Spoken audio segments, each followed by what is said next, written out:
Will this be your final week here at Saguaro High School? Why will this be your final week? Um, Hold on. well, Okay, girls, can we have quiet on the set here? hey, theater girls. Can we have quiet on the set now? It's okay. Okay. Why will this be your final week here? Um, I've been struggling with mental health this year, mostly because of what I identified as basically just phone addiction with the students. Um, Last semester, something just felt off and wrong, and I started struggling with like clinical depression and anxiety, and right around that time, my wife and I got pregnant with our first child, and I have always been really dedicated to teaching and being here, uh, and I like giving a lot of energy to this, and really devoting myself to it. But it became really an unhealthy imbalance because this year in particular, it just seemed like I was working way harder than the kids were working, and I just wasn't getting a lot back from them, even though with everything that I was giving. And I've always given a lot, and there's always been a lot of energy and back and forth. And there's a lot of growth, and it's the right type of challenge, and kids are trying but struggling and all that stuff. But so much of it this year just seems like every year I try more and more things to get them involved. And this year I seem to be getting less and less involvement, or buy-in and engagement from the students. So much so that I was really just kind of like I was a total wreck, virtually every day when I came home, and not like in a determined way, like in a just like very very very very dark place. And it just kind of clicked when I just wasn't able to be there for my wife and was not really looking forward to being a father. And like I just said, this is just it's not worth it. This isn't the right time. I've always joked that kids will ask me, Mr. Do you have any kids? I said, no, I'm too busy raising everybody else's kids. And so in a weird way, it really has kind of I kind of decided that I had to leave because I was becoming a father, but also something else just went very wrong. Like something just went super wrong. Um, and by December, after the dark months of October and November, by December, I had a good conversation with my principal and decided or figured it out. We were like, it's phones. It's really just the amount of time they're spending on the phones, the phone addiction, as I've come to call it, is just like it's totally out of their control. I used to think I could help them use their phones and learn how to manage it, because that's what adults have to do and that's what college students have to do. It's like you have to learn how to use your phone, and I wanted to help them use it as a tool. But then this year something shifted, and it's just like they're just numbing themselves. They're just checking out of society. They're just like it can't get rid of it, can't put it away, can't. I mean, even with incentives and stuff, I tried everything under the book. Like, put it here. Here's extra credit. Let's check your screen time. Let's create habits. Let's do a unit on sleep and why sleep is important and how to reduce your phone usage for a bedtime routine. And I just and would talk about it every day, and created a basket called Phone Jail. And and we did meditations and nature walks, and I talked about the importance of interacting with each other and socializing and stuff. And it's just like they're not socializing with each other. They're not buying into their grades, and they're not trying to even struggle in school. It's just apathy and giving up, and it just kills me. Really, really kills me. And there's been improvement over the year for sure, but I had to decide back in December, like, I'm going to start looking for other jobs. I'm going to start thinking of other things. Then in February, January, February, I have to like let my principal know, like, because they start putting out contracts and stuff in March. So by March, yes, things are improving. I'm developing some skills to take care of, but it still drained me so much. But at that point, you got to sign a contract or not. And so at March, I just was like, I can't.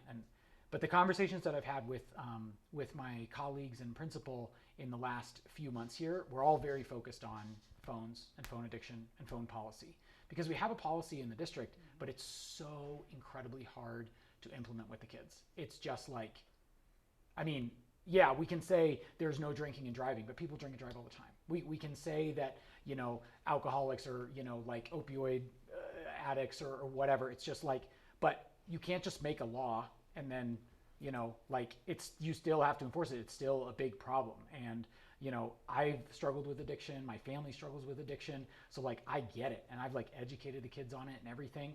And at some point you got to stop blaming the addict and you got to change the system. So we've talked a lot with the staff about like how we can do that. And so I'm really hopeful for next year and what they offer here. But I had to make a decision in March about my contract and moving on. And so. Why do you think that this is such a problem, phone addiction? Because the phone has been designed by the tech giants to be the most addicting thing on the planet. Like worse than, I mean, I used to educate my kids on sugar. Like, you know, like that's the biggest drug problem that we have. It's like opioids, obviously a huge problem. Cocaine, heroin, all of those drugs, alcohol, it's all a big problem. But like sugar even greater than that, and then phones even greater than that. Because everybody, I mean, you go out, you walk in society, everywhere you are, every person I talk to, every age, everyone's like, yep, phone addiction. You can't get off it. You can't put it away.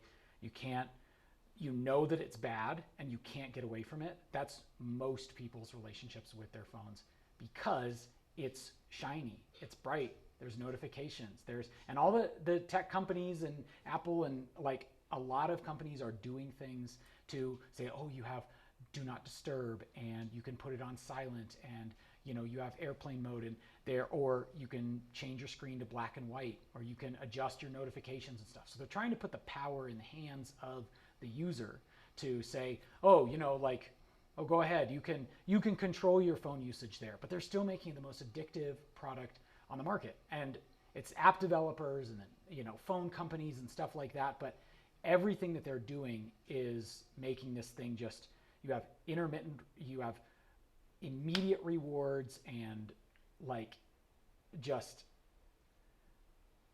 you know, sorry, I'm not super eloquent here at the end of the day, but I mean, TikTok is what I see as like kind of the biggest thing, right? It's fast, it's bright, it's colorful, it's funny or shocking.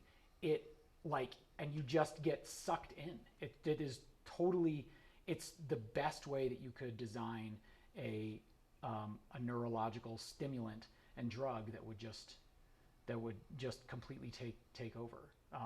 And they want views. They want people to view. That's just money. All these companies, all these, you know, tech gods and lords, they like more views, more screen time, more scrolling through Instagram, Facebook, TikTok. That's more ad revenue for them. And so they're totally incentivized to just make more money and get more views and more users and you know, just and we're all kind of the suffering from it.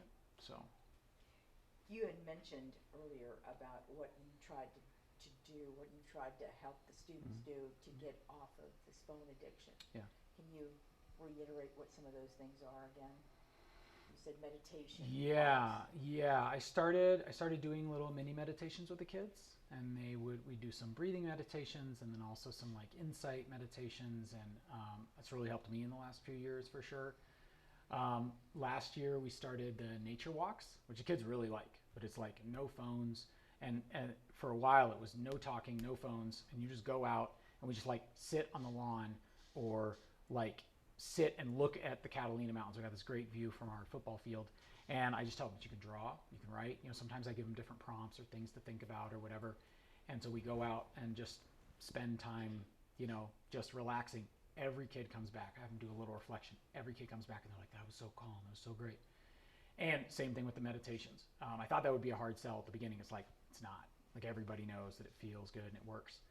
I also did a project every quarter. I've started doing these like self-improvement projects where the kids keep track of their like daily data. So we did a project on atomic habits, based on Atomic Habits, James Clear, and they would track. They decided the habits that they wanted. It would be like, turn my phone off at this time, or put my phone on airplane, or plug my phone in a different room while I'm sleeping or something. So we talked about sleep hygiene, which comes from like Matt Walker, the researcher out of Berkeley, I think, and just incorporating all these kinds of things to tell them like, if you would like to practice this sport or do this more of this homework. So we worked a lot on habits and tracking it. And so the kids would track something for like a month, be it sleep or habits or phone usage, screen time, whatever.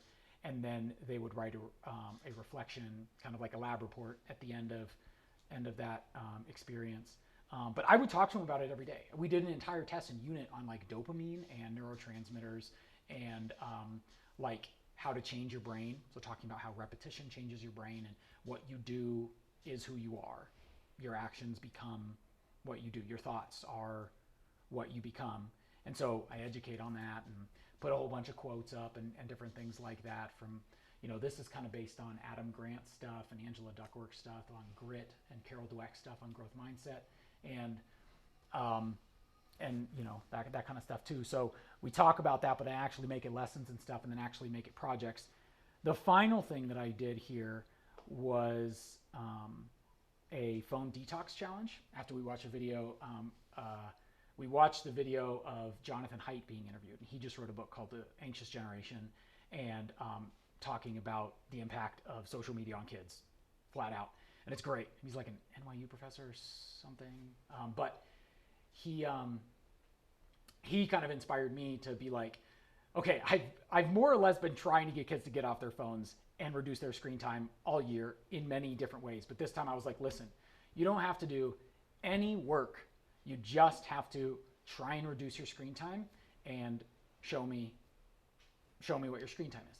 And so you can, track it on your phone and everything. And so I've had them do that for the whole month of May.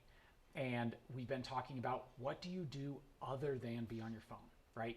And my favorite phrase is like, literally anything else. I'd rather you be bored. I'd rather you talk to your family, talk to your friends, like do some art, practice an instrument, art, like develop a hobby, work on homework, improve your grades, daydream. Like boredom leads to creativity. I mean, all these things that I've learned from all of my research and my experience, that it's just like to try and do anything else and to fit anything else in your life.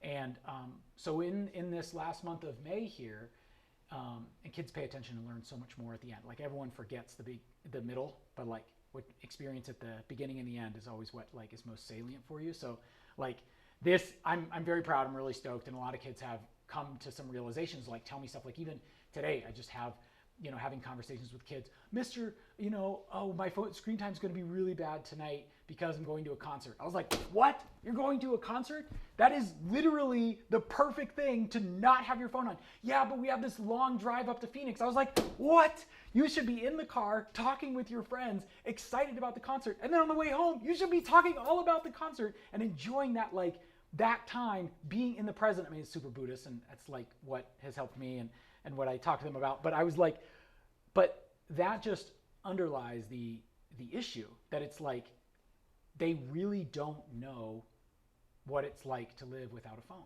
And I asked them, we have bell work questions all the time, kind of reflecting on different things like gratitude and like gratitude journal stuff and motivation and mindset stuff.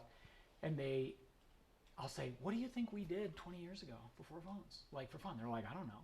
It's like, well, what do you think? You're driving in a car, or you're hanging out at home. You have nothing to do. You're watching this. You're hanging out with your friends.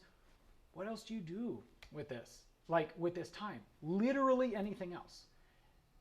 And so much is like born out. These are not like my ideas. I'm just kind of bringing them together for my kids because I want them to understand at some point that when they develop more, when they get into harder classes, as they progress in their life, maybe now they don't have the desire to make a big change, or they're not in a position where it's easy to make a big change on their phone usage because all their friends are doing it, or they, it's just really hard to just give up any sort of drug, right? But like at some point the conditions will be right and they'll know it's not me. I'm not lazy.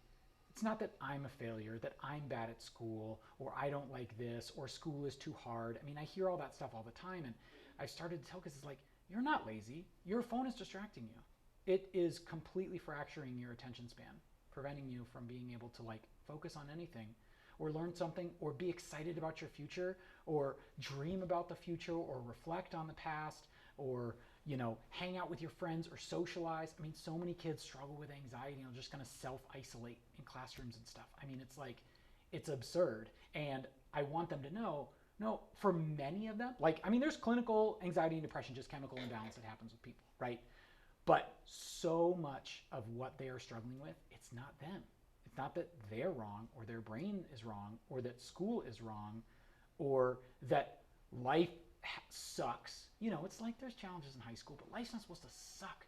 High schoolers didn't hate high school in previous generations. You know what I mean? It wasn't necessarily like you go some struggle, you kind of fight with your parents, and you Said it to us.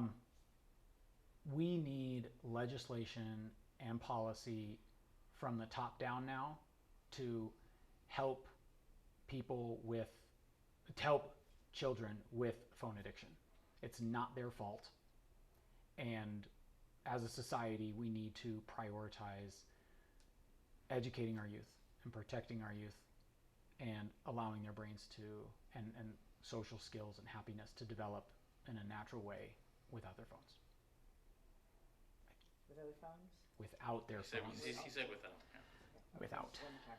Yeah. Okay, I'm sorry, this is take two. That's fine. He got it. Okay, you got it? Yeah, he said without. Okay. What's next? What's next? For you?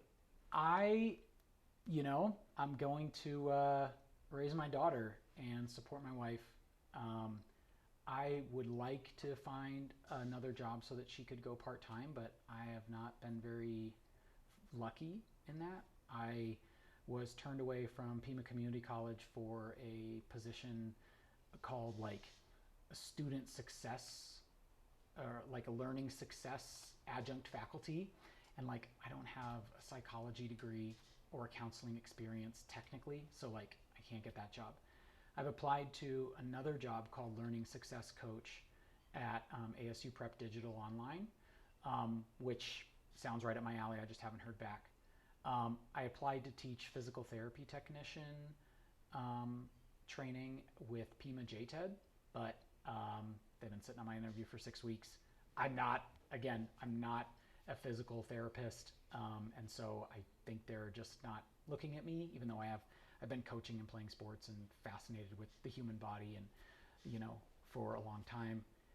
I'm looking at other things, like every other charter school that does like Waldorf education, like Desert Sage looks very cool, and even Tucson Country Day School looks cool, but the salary is just like a pay cut. And like, if I'm gonna take a pay cut to put my infant daughter in daycare, like I'd rather just stay home, be daddy daycare, and my wife really wants to do that, and I want to do that for her, but she's a PA, so she makes twice as much as me, because our society doesn't really pay teachers as much as. Perfect world. What's your perfect world?